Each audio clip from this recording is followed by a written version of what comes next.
Okay, today is September 11th, 2020, and for those of you that don't know, today marks 19 years that I have been paralyzed. So I wanted to do a video that just kind of reflect on the day, um, but then a part of me thought, no, don't do that because of coronavirus. Everybody's dealing with something, nobody wants to hear that. But I do think it's important to give some insight on what many people like myself have to go through with spinal cord injuries, in addition to the, um, the circumstances that we're in with COVID-19. So last year I did a live on September 11th, and I was in a pretty good place. And I'm not in a terrible place right now, but it has been difficult this year. It's been difficult for everybody, right? I mean, with COVID-19, it's just really taken a toll on everyone. I guess I'll just share my perspective, my experience, what I've been going through.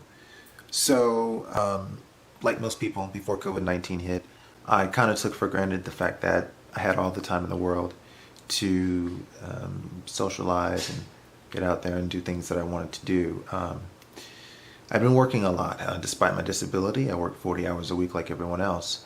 And I got to a point where I really felt like I need to be around people instead of just working, going home, working, going home. I'm a people person. I'm an extrovert, and so I really wanted to get out and you know make hang out with friends, meet more friends, and that's when COVID-19 happened. And so I know I'm not alone with that. I mean, there are a lot of people, most people, I'm sure, I probably felt like that or had some experience with that. And the second thing that I wasn't sure that I wanted to share, because when I share reflections about my disability or how I'm feeling, if I'm down, I don't do that for pity. I don't do it for sympathy. In fact, a lot of times I don't even share what the specifics are. But I spoke with a friend of mine who I went to law school with, who is also paralyzed and had a similar circumstance. And he really encouraged me to share my experience because this is something that a lot of people with disabilities go through. So I had my football accident on 9/11 at high school football practice. And as a result, I ended up with an insurance policy, catastrophic injury insurance policy. And it has paid for many years. It has paid for all of my nursing care and my supplies, medical supplies. But it just so happens that after COVID hit, a few months ago, I found out that I had reached the limit of my the money from insurance, which would pay for all of my all of my nursing care, all of my supplies, and my insurance company didn't tell me. So all of those payments ceased and stopped. And this is money that I relied on for my nursing care and supplies so that I can live my life. And I even inquired, sent an email to someone who was supposed to be my counselor last year, asking what the status was. Never got a response back from that person. Was never even notified that that person was no longer with the company. So now, all of a sudden, I'm having to pay out of pocket for medical supplies and my nursing care, and it's quite expensive. And to be quite honest, I'm actually one of the lucky ones because there's a lot of people with disabilities don't even have insurance policies, and basically for them to get any sort of financial assistance from any of these government programs, they can only make so much income. So they'll get government assistance if they make this level of income, and it's very low. And the supplemental payments that these programs give them is not really enough for them to have a fulfilling life. On the flip side of that, if you make above a certain amount of money, the supplemental payments stop automatically. And some would say, well, if you can make this money on your own, why do you even need SSI payments? Well, the thing about it is, if you're someone like in my case, when you are not only having to pay for your food and shelter and clothing, you are also paying for the salaries of people to come and assist you with the things that you need and your medical supplies, which aren't cheap. And think about it, the more hours of help that you need, the more expensive that's going to be. So just managing that has been extremely stressful. As far as physically how I'm doing, well, I've reached a point now where I'm literally constantly in pain. I know I've said that before. When you have a spinal cord injury, there is usually some degree of nerve pain that accompanies your injury. It varies in levels and degrees.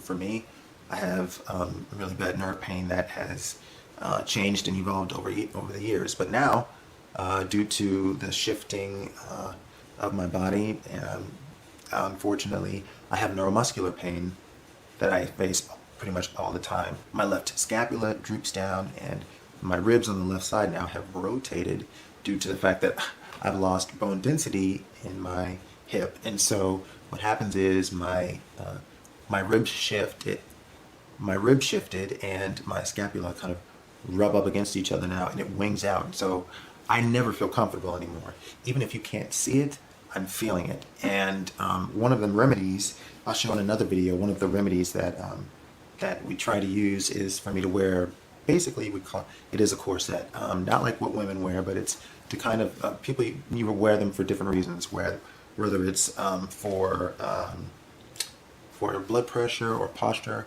what have you. So it is good in that it helps me sit up straight to a degree. But because of, I think, something internally with the structure of my hip, dipping, even still, it's like my body kind of sinks into my left hip. So now, so it seems like no matter what I do, even when I have these laterals here that are supposed to keep me straight, my body still appears to just sink into my left side.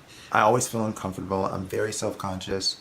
I always feel heavier on my left side because I am. And I just feel like there's got to be a solution some way, somehow. I've been to orthopedic doctors, I've been to the Shepherd Center, and there has not been any real solution that they could come up with to help. What exacerbates that is now my weight. So some of you might be able to tell that I'm thinner. The reason being is, I'll say this, so when you have a spinal cord injury, if you're quadriplegic, you might see many of us might be really skinny or thin, but we'll have these big stomachs. Some would say, oh, you look pregnant. That hasn't happened to me yet. The thing we call that is quad belly. Get it? Quadriplegic belly, quad belly.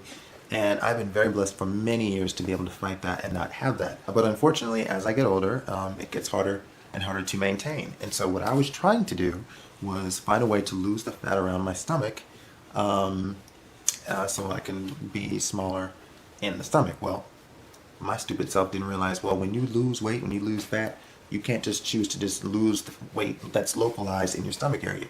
You lose that weight, you're going to lose it everywhere, or you're going to lose it sometimes in places where you don't want to lose it. So I had started dabbling in keto at some point, and more like keto vegan. And the weight did kind of come off my stomach, but not much. In fact, the weight came off everywhere else. My legs, my arms, to the point where I just, overnight, I just felt like I was just losing way too much weight. And it didn't do enough for my stomach. I didn't lose enough weight in my stomach. In fact, I think a theory is that, well, your stomach is where your organs are, so you're more likely to retain more fat there. I don't know. But the problem is because as a quadriplegic, I'm not able to exercise and do e-stim therapy on my legs like I would want to. Even if I do gain weight, my legs and my arms aren't going to really feel that weight in the way that they should. So now, on top of that, when I do gain weight, it's just pushing down on my left side, which goes down into my hip. Physically, I don't feel like myself. And, it's just a very, very uncomfortable feeling. And I just feel trapped. More and more, I feel like I'm wasting away, and I feel trapped. I just want to be able to get up and just walk around. Now, the next thing. Everybody's worried about COVID-19 and possibly catching it. In fact, I've had members in my family and close family friends get COVID-19. I'm extremely worried because I'm the type of quadriplegic that requires a caregiver to be in the home virtually 24 hours a day. So if I had my druthers, if I was not paralyzed, I'd be able to isolate and do everything I need to do for myself and just chill and not have to worry.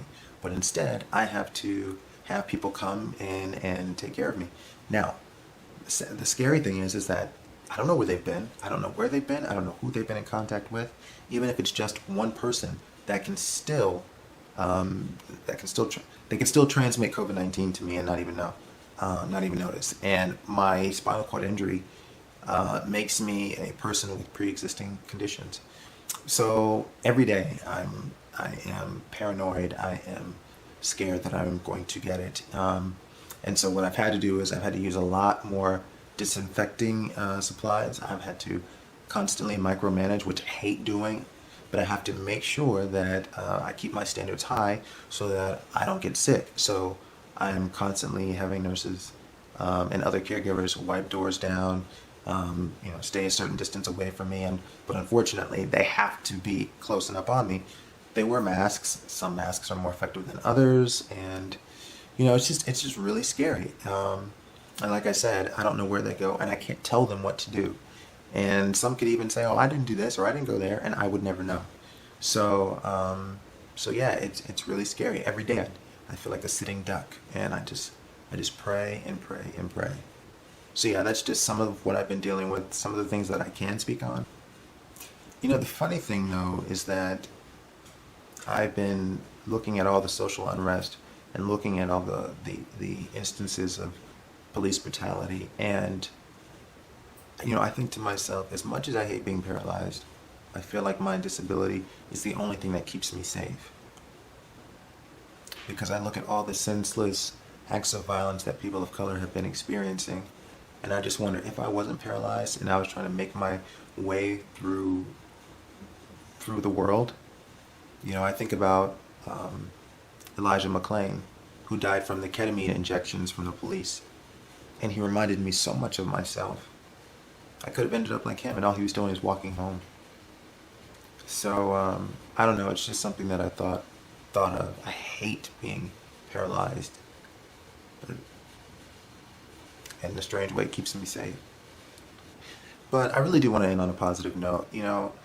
I've had a really rough week, but at the same time, I think to myself, Keiston, you have your breath. And what does that mean? It means I'm still breathing. I'd say for anyone who's having a tough time during COVID-19, just remember, if you're healthy, you've at least got your breath. I have to remember that I'm still breathing, and my breathing has not been hindered yet. I'm not in a hospital with COVID-19 struggling to breathe on a ventilator. I don't have a knee on my neck inhibiting my ability to breathe because I'm black, like George Floyd did, or Breonna Taylor, who was shot, or all the countless other people of color who have died. So I'm blessed. I'm still here, and I know that even though I didn't choose this life at all, I have a purpose, and I am determined to fulfill that purpose, and this is part of my purpose. So with that being said, I'm going to keep fighting, and yeah, everyone keep your heads up, stay positive. This is me signing off. Peace and love.